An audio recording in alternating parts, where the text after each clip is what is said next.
this is Brandy Grace with GameZombie.tv, and I'm here today talking to developers for Schizoid. Welcome, gentlemen. So, what was the initial inspiration for Schizoid? Well, I was actually just looking at the Xbox controller and thinking, what can we do with this? And I was thinking, there are two sticks. What if we controlled a ship with each stick? So I made a little game. It took me a couple days. We were controlling a ship with each stick. I thought it was really fun. Then I showed it to these guys, and they're like, "This is impossible. You're a freak. But why don't we make it co-op?" And that's how it became a co-op game. So, what were the real challenges that you had as a designer working on a co-op game of this technical manner?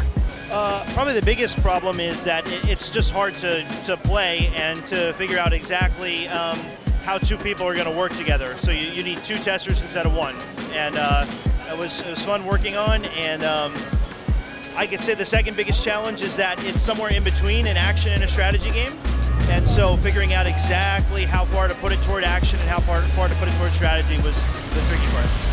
One of the big problems with cooperative games is that you have to allow the players to progress at the same pace even though they may not be at the same skill level. How did you get around that with this game? The most important way we did that was starting off with challenges that probably would be too easy for one of the two players, and so you're sort of building up their skill as they're getting more and more into the game. And the interesting part about it is that when one of the players is bad, it actually puts a pretty big challenge on the other player. So the game sort of self-balances in that way. It keeps it interesting for both people at all times. Yeah, to a certain extent, a good player can cover for a bad player. Although if he's really bad, you're going to be in trouble. What was the hardest part of making this game for you?